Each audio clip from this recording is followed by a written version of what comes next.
Right Kurnool bus ప్రమాదంలో చనిపోయిన వారి మృతదేహాలను కుటుంబ సభ్యులకు అప్పగిస్తున్నారు అధికారులు.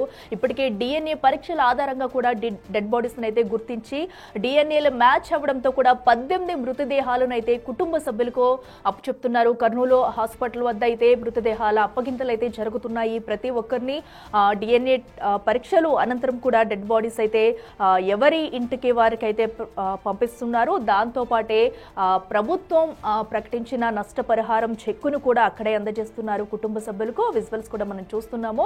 డిఎన్ఏ పరీక్షల ఫలితాల కోసం బంధువులు అయితే వేచి చేస్తున్నారు. అయితే ఇక 18 మంది డిఎన్ఏ టెస్టులు మ్యాచ్ అవగా కూడా ఒక్క వ్యక్తి ఎవరనేది కూడా ప్రస్తుతం ఇంకా ఎవరనేది కూడా తెలియరాలేదు. ఎందుకంటే అటు రిజర్వేషన్ చేసుకున్నది ఒకరు అయితే బస్సులో మరో వ్యక్తి ఎక్కడంతో కూడా అతను ఎవరు ఎక్కడి నుంచి వచ్చారనేది కూడా కనుక్కోవడం అనేది పోలీసులకైతే ఇప్పుడు పెద్ద సవాల్గా మారిందని చెప్పాలి. ఎందుకంటే డెడ్ బాడీ కూడా పూర్తిగా కాలిపోవడంతో అసలు ఏమీ గుర్తించలేక ప్రస్తుతం సిచ్యువేషన్ అయితే నెలకొంది. సో వారి కుటుంబ సభ్యులైతే గుర్తుపట్టేందుకు ప్రస్తుతం అయితే పోలీసులు చర్యలు తీసుకుంటున్నారు. మరో పక్కన అటు డిఎన్ఏ టెస్టులు కంప్లీట్ అయిన మిగతా 18 మృతదేహాలను అయితే కుటుంబ సభ్యులకు అప్పగిస్తున్నారు. సో హాస్పిటల్ వద్దే కుటుంబ సభ్యులంతా కూడా వేచి చూస్తున్నారు. సో ఘటన జరిగినప్పటి నుంచి కూడా 18 మంది మృతదేహాలకు అనంతరం పోస్ట్ మార్టం నిర్వహించి డిఎన్ఏ పరీక్షలు అయితే ఇప్పటి వరకు నిర్వహించారు. డిఎన్ఏ పరీక్షలు మ్యాచ్ అయిన 18 మంది మృతదేహాలను ఇంటికి పంపిస్తున్నారు. సో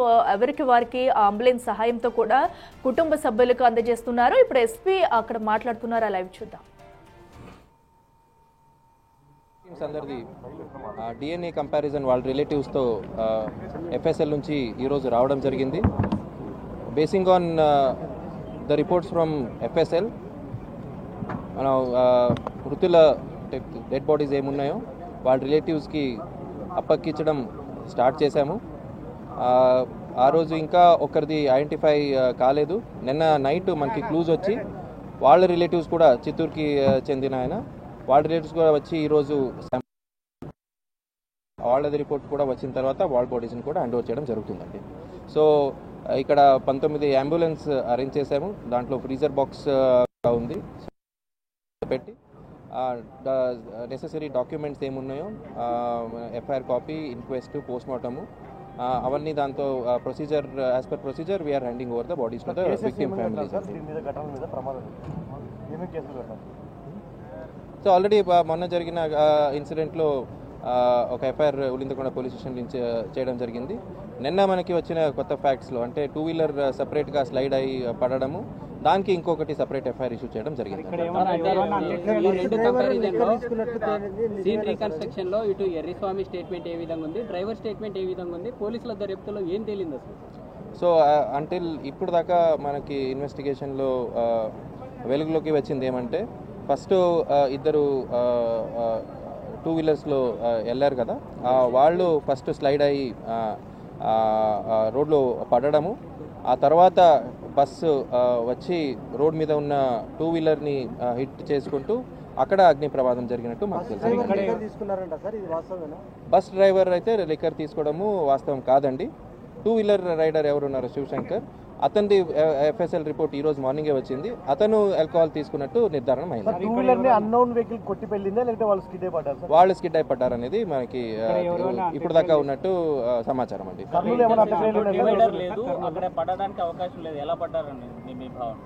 అక్కడ డివైడర్ ఉందండి. డివైడర్కి పడ్డే బాడీ రోడ్ మీద ఉన్నప్పుడు పిలియన్ రైడర్ ఎవరున్నారో ఆ బాడీని కొంచెం పక్కకు లాగారు. ఆ తర్వాత 2 వీలర్ లాగే లోపల బస్సు వచ్చింది. అంటే జరిగిన ఘటనకి ఎక్కడైతే బాడీ పడి ఉందో డివైడర్ అంటే మన యూటర్న్ సంబంధించి సుమారుగా 300 మీటర్లు దూరంగా ఉంది. ఆ నేపథ్యంలో డివైడర్ని ఎలాంటి కొట్టారని ఫస్ట్ 2 వీలర్ వెళ్తున్నప్పుడు డివైడర్ కొట్టి పడిందండి. ఆ స్పీడ్లో 2 వీలర్ అనేది ఒక 20 మీటర్ ముందుకు వెళ్ళింది. ఓకే, సో ఆ బాడీని రోడ్ మీద ఉన్న బాడీని పిలియన్ రైడర్ ఎర్రిస్వామి ఎవరు ఉన్నారు అతను పక్కకు లాగారు. ఆ తర్వాత బస్ హిట్ కొట్టిన తర్వాత 120 to 150 మీటర్స్ మళ్ళీ లాగింది 2 వీలర్ని. అంటే స్టక్ అయిపోయిన తర్వాత బస్తో పాటు until the bus came to halt. So అది బస్ కంటే ముందుగా 5 వెహికల్స్ వెళ్ళాయి సార్. ఆ 10 నిమిషాల గ్యాప్లో అవి హిట్ అండ్ రన్ చేయలేదన్న గ్యారంటీ ఏంటి సార్? ఇప్పుడు ఉన్న ఇప్పుడు దాకా మనకి వెలుగులోకిన ఇన్వెస్టిగేషన్ ప్రకారమే చెప్తున్నానండి నేను. As of now investigation says that. తర్వాత ఆ బస్సు వాళ్ళు కూడా మన టచ్లో వచ్చారు, వాళ్ళ దగ్గర కూడా నుంచి స్టేట్మెంట్స్ తీసుకుంటున్నాం.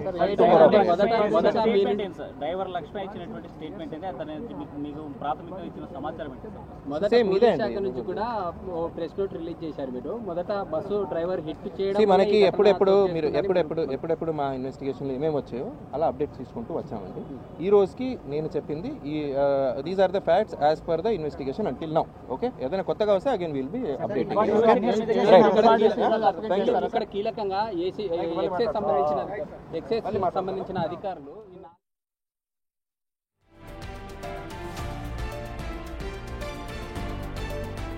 రైట్గా అటు డిఎన్ఏ టెస్టులు పూర్తయిన 18 మంది మృతదేహాలను వారి కుటుంబ సభ్యులకు అప్పగిస్తున్నట్టయితే ఎస్పీ తెలిపారు. అయితే మిగతా ఒకరి డిఎన్ఏ కోసం కూడా పరీక్షలు చేస్తున్నట్టయితే వెయిట్ చేస్తున్నట్టుగా కూడా ఎస్పీ చెప్పారు. అయితే ఘటనా సమయంలో బైక్ స్కిడ్ అవ్వడం వల్ల ఈ ఘటన చోటు చేసుకుంది. అనంతరం కూడా ఆ బైక్ డ్రైవ్ చేస్తున్న వ్యక్తి అయితే ఆ పక్కకు పడి మృతి చెందడం, అనంతరం వచ్చిన బస్సు అయితే ఆ బైక్ మీద ఎక్కడంతోనే ఈ ఘటన జరిగినట్లుగా కూడా ప్రస్తుతం అయితే ఎస్పీ చెప్తున్నారు. అయితే ఇంకా బస్ వాళ్ళతో కూడా దర్యాప్తు సాగుతుంది. దర్యాప్తు అనంతరం కూడా మరిన్ని వివరాలు వెల్లడిస్తామంటూ కూడా చెప్పుకొచ్చారు. ఇక మరింత సమాచారం మా ప్రతినిధి శ్రీరామ్ లైవ్ లో అందిస్తారు. శ్రీరామ్, చెప్పండి. సో ఇప్పటికే 18 మృతదేహాలను కూడా డిఎన్ఏ టెస్టులు పరీక్షలు కంప్లీట్ చేసి వారి కుటుంబ సభ్యులకైతే ఇస్తున్నారు. ఇంకా ఒకరి మృతదేహం కోసం డిఎన్ఏ కోసం వెయిట్ చేసినట్టయితే ఎస్పీ చెప్పడం జరిగింది. సో ఆ ఒక్కటి కోసం ఎవరిదనుకోవచ్చు, దీన్ని ఎలా గుర్తించే ఛాన్స్ ఉందనుకోవచ్చు? ఎస్, ఖచ్చితంగా. ఎందుకంటే ఇప్పటికే ఈ మృతదేహాల అప్పగింత కార్యక్రమానికి అధికారులు అన్ని రకాల ఏర్పాట్లు చేశారు. 18 బాడీస్ ఇప్పటికే డిఎన్ఏలు వారి యొక్క రక్త నమూనాలు ఎవరైతే తమ కుటుంబ సభ్యులు సేకరించారో అదంతా కూడా మ్యాచ్ అయింది. మ్యాచ్ అయిన తర్వాత అధికారులు ఇప్పటికే దాదాపు 6 రాష్ట్రాలకు సంబంధించినటువంటి బాధితులు ఆ రోజు తమ జీవన విధానం కోసం కావచ్చు లేదా ఉద్యోగరీత్యా హైదరాబాద్ నుండి నేరుగా బెంగళూరుకు వెళ్తున్నారు. బెంగళూరుకు వెళ్ళే సమయంలో ఒక్కసారిగా ఈ బస్సు ప్రమాదం ఏదైతే ఉందో బస్సు ప్రమాదం చోటు చేసుకున్న తర్వాత 19 మంది మృతి చెందారు. 19 మంది మృతి చెందడానికి ప్రధాన కారణం ఇప్పటికే జిల్లా ఎస్పీ కొద్దిసేపటి క్రితమే మాట్లాడారు. కీలకంగా అందులో ప్రధానంగా శివశంకర్ ఎవరైతే ఉన్నారో శివశంకర్ మద్యం సేవించిన తర్వాత పెట్రోల్ బంక్ నుండి నేరుగా ఆ ప్రాంతానికి వెళ్ళారు. ఎక్కడైతే పెట్రోల్ బంక్ ఉందో పెట్రోల్ బంక్ నుండి నేరుగా 13 నిమిషాల గ్యాప్లో 5 వెహికల్స్ భారీ వాహనాలు వెళ్ళాయి. వాటి సంబంధించి కూడా అనేక రకాల ఆధారాలను సేకరిస్తున్నామంటూ కూడా జిల్లా ఎస్పీ చెప్పిన పరిస్థితి. కేవలం ఈ జరిగిన ఘటనలో ఓవరాల్గా ఖచ్చితంగా శివశంకర్ ఇటు ఎర్రిస్వామి వీరిద్దరూ కూడా మద్యం సేవించి వెళ్ళడం వల్లే ఈ ప్రమాదం జరిగింది అంటూ కూడా చెప్తున్న పరిస్థితి. ఎందుకంటే మొదట పోలీసు సంబంధిత అధికారులు ఒక ప్రెస్ నోట్ రిలీజ్ చేశారు. అయితే మనం చూస్తూ ఉన్నాం ఈ వెహికల్ ఏదైతే ఉందో తమ డెడ్ బాడీస్ని అప్పచెప్పిన తర్వాత ఈ విధంగా తీసుకెళ్తున్నారు. కంప్లీట్ వెహికల్కి ముందు భాగంలోనే ఏ స్టేటు మనం చూస్తున్నాం. మన వీడియో జర్నలిస్ట్ రాజు కొంత జూమ్ చేసే ప్రయత్నం చేస్తాము. ఇలాంటి ఈ అంబులెన్స్కి ముందే ఏ రాష్ట్రానికి వెళ్తుంది, అసలు ఆ క్యాండిడేట్ ఎవరు అనే కోణంలో ఇక్కడే మనం చూస్తూ ఉన్నాం. Manvitha age 4 years, Ramesh Gollavaripalli village, Vanjamuru mandal, Nellore జిల్లాకు చెందినటువంటి వెహికల్. ఈ విధంగా తమ పేరుతో పాటు ఈ విధంగా అన్నీ ఏర్పాటు చేసి వెహికల్లో తీసుకెళ్తున్న విజువల్ మనం చూస్తూ ఉన్నాం. అయితే ఇలాంటి వెహికల్స్లో దాదాపు 18 అంబులెన్స్ల ద్వారా యొక్క మృతదేహాలను తీసుకొని వెళ్తున్నారు. ఈ ప్రాంతంలో ఇప్పటికే ఎవరైతే తమ బాధితులను కోల్పోయారో వారంతా కూడా ఈ ప్రాంతానికి చేరుకొని తమ ఆ రోజు ఘటనలో మృత్యువాత పడినటువంటి వారందరినీ తీసుకెళ్తున్నటువంటి విజువల్ మనం చూస్తూ ఉన్నాం. అయితే మిగతా వారందరినీ కూడా ఇంకా కొందరిని ఇప్పటికే దాదాపు 18 మృతదేహాలను గుర్తించడం జరిగింది. 19వ వ్యక్తి ఎవరనేది కొంత సస్పెన్షన్గా మారిన 19వ వ్యక్తికి సంబంధిత బంధువులు కూడా వచ్చారు. చిత్తూరు జిల్లాకు చెందిన త్రిమూర్తులుగా ఇప్పటికే పోలీసులు కావచ్చు ఇటు అధికారులు ఐడెంటిఫై చేశారు. వారి రక్త నమూనాలు కూడా సేకరించడం జరిగింది. ఎవరైతే త్రిమూర్తులుగా పేరు నమోదు చేసుకొని ఆ రోజు అరంగర్లో బస్సు ఎక్కారో వారి యొక్క డిఎన్ఏకు ఈ యొక్క బ్లడ్ శాంపుల్ మ్యాచ్ అయిన తర్వాతనే రేపు వారికి ఇచ్చే అవకాశం ఉందంటూ కూడా అధికారులు చెప్తూ ఉన్నారు. అయితే కొద్దిసేపటి క్రితమే జిల్లా ఎస్పీ కొన్ని కీలకమైనటువంటి వ్యాఖ్యలు చేశారు. ఈ ప్రమాదం జరిగిన తర్వాత ఘటన ముందు భాగంలో సీన్ ఆఫ్ అఫెన్స్లో ఎలా జరిగిందని ప్రశ్నించినటువంటి సమయంలో కూడా ముందు తమ దర్యాప్తులో వచ్చిన అంశాలు ఏవైతే ఉన్నాయో చెప్తూ వచ్చాము. తర్వాత మరీ ఆ యొక్క కేసును దర్యాప్తు చేసే సమయంలో అప్డేట్ కావడం వల్లే ఇలాంటి సిచ్యువేషన్ ఏర్పడుతుందని చెప్పేటటువంటి పరిస్థితి.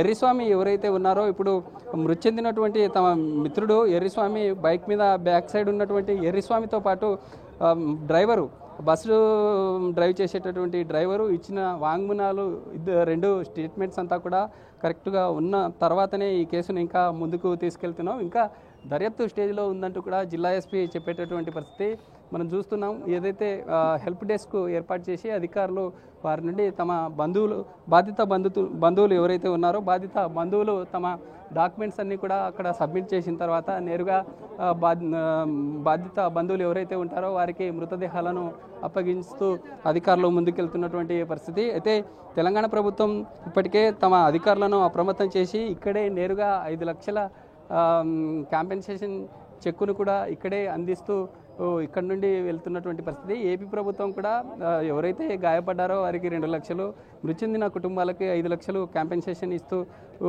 వస్తున్నటువంటి విషయం మనకు తెలిసిందే. దేశ ప్రధాని నరేంద్ర మోడీ కూడా ఆ రోజే జరిగిన ఘటన చాలా దిగ్భ్రాంతికి గురి చేసింది. వారి కుటుంబాలకు తీవ్ర ప్రాగాఢ సానుభూతి కల్పిస్తున్నామని చెప్పిన విషయం తెలిసిందే. ప్రధాని కూడా 2 లక్షల అమౌంట్ను తమ కుటుంబాలకు అందిస్తూ వస్తున్నామని చెప్పిన పరిస్థితి. అయితే తాజాగా కొద్దిసేపటి క్రితమే సజ్జనార్ కూడా ఒక ట్వీట్ చేయడం జరిగింది. ఒక బైక్ రైడరు మద్యం సేవించి 19 మంది ప్రాణాలకు కారణమైనటువంటి ఎవరైతే మృతుడున్నారో అతను టెర్రరిస్టుల కంటే ప్రమాదం. ఎందుకంటే మద్యం మత్తులో ఉంటూ 19 మంది ప్రాణాలు తీయడం పట్ల సజ్జనార్ కూడా సీరియస్ అయినటువంటి పరిస్థితి. అయితే ఏదైతే రేపు త్రిమూర్తులకు సంబంధించినటువంటి డెడ్ బాడీలో ఉన్న ఆనవాళ్లను సేకరించి ఇప్పటికే ఫోరెన్సిక్ ల్యాబ్ విజయవాడకు పంపించడం జరిగింది. ఆ యొక్క 18 మంది సంబంధిత DNA అంతా కూడా క్లియర్గా ఉంది. ఈ త్రిమూర్తులు అనేటటువంటి డెడ్ బాడీ సంబంధించి అదొక బాడీకి సంబంధించినటువంటి బాధితులు కూడా వచ్చారు. హైదరాబాద్లో 3 రోజుల క్రితం తప్పిపోయారు. ఖచ్చితంగా తమ ఫాదరే ఉంటారంటూ కూడా తమ బంధువులు కావచ్చు లేదా బాధితులు వచ్చిన పరిస్థితి.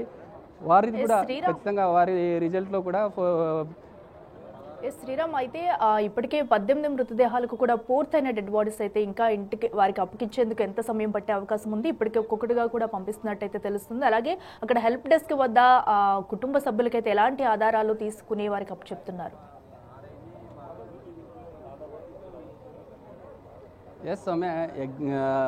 అధికారులు ఇప్పటికే మొన్న సేకరించిన నమూనాలు ఏవైతే ఉన్నాయో ఇటు మృతి చెందిన వారి బాడీ నుండి వారికి కావాల్సిన నమూనాలను సేకరించారు. ఇటు బంధువులు ఎవరైతే ఉంటారో వారి నుండి బ్లడ్ శాంపిల్ సేకరించిన తర్వాత ఫైనల్గా విజయవాడలో ఫోరెన్సిక్ ల్యాబ్లో ఈరోజు పరీక్షలంతా పూర్తయిన తర్వాత అధికారులు అన్ని రకాల ఏర్పాట్లు చేశారు. మొన్న ఈ ఘటన జరిగిన తర్వాత బాధితులు ఎవరైతే ఉంటారో వారందరికీ స్టేట్ గెస్ట్ హౌస్లోనే అక్కడే వారికి షెల్టర్ కల్పించి ఇక్కడే అధికారులు 3 రోజులు ఉంచిన పరిస్థితి. అయితే కొద్దిసేపటి క్రితమే ఈ యొక్క కార్యక్రమం ప్రారంభమైన తర్వాత ఇప్పటికే మనం చూసాము 18 మందిలో ఒక 6-7 మృతదేహాలను అధికారులు అప్పచెప్పారు. వారికి కావాల్సిన ఫలానా XYZ ఎవరైతే పర్సన్స్ ఉంటారో ఇప్పటికే మన 19 మంది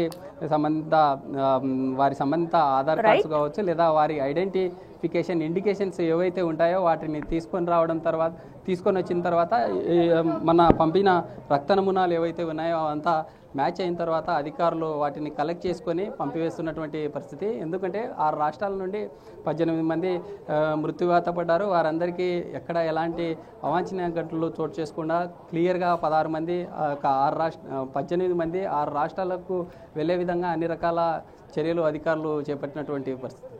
రైట్ శ్రీరామ్, థ్యాంక్ యూ.